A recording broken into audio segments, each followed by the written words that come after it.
தனம் அடுத்த வர எபிசோடில் பார்த்திங்க அப்படின்னா, தனம் ஃபேமிலியும் கதிர் ஃபேமிலியும் 2 பேருமே தீபாவளி எப்போ பார்த்திங்க அப்படின்னா, ஒரு கோவிலுக்கு வந்திருப்பாங்க.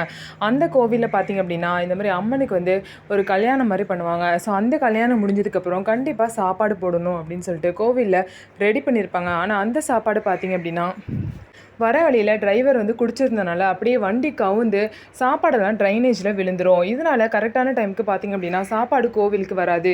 இதனால் இந்த பிரச்சனையை தீர்க்கறதுக்காக பார்த்திங்க அப்படின்னா, கதிர் வந்து நான் ஒரு ஐடியா சொல்கிறேன், எனக்கு 1 மணி நேரம் மட்டும் டைம் கொடுங்க, நான் எல்லா சாப்பாடையும் செஞ்சு கொடுக்குறேன்னு சொல்லிட்டு கதிர் வந்து சொல்லுவாங்க. அதேமாதிரி தனம் ஃபேமிலியில் பார்த்திங்க அப்படின்னா, நாங்கள் வந்து பொங்கல் செஞ்சு தரோன்னு சொல்லிட்டு அவங்களும் பொறுப்பேற்றுப்பாங்க.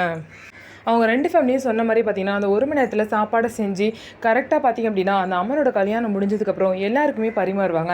இதனால் அங்கே உள்ள எல்லாருமே ரொம்பவே சந்தோஷமாயிருவாங்க. ஸோ இந்த பூசாரி பார்த்திங்க அப்படின்னா 2 ஃபேமிலியும் வந்து பாராட்டுவாங்க. சொன்ன மாதிரியே கரெக்டான டைமுக்கு சாப்பாடை செஞ்சு பார்த்திங்க அப்படின்னா சாமிக்கு படைச்சாச்சு. இந்த 2 குடும்பமும் ரொம்ப நல்லா இருப்பீங்க, கூடிய சீக்கிரம் இந்த 2 குடும்பத்துலேயும் நல்ல நல்ல சுபகாரியம்லாம் நடக்கும்னு சொல்லிட்டு இந்த பூசாரி வந்து சொல்கிறாரு.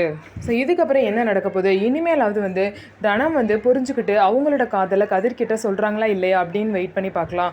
நம்ம வீடியோ உங்களுக்கு பிடிச்சிருந்தா நம்ம வீடியோவை லைக் பண்ணிக்கோங்க, மறக்காமல் நம்மளோட சேனலை சப்ஸ்கிரைப் பண்ணிவிட்டு பாருங்கள்.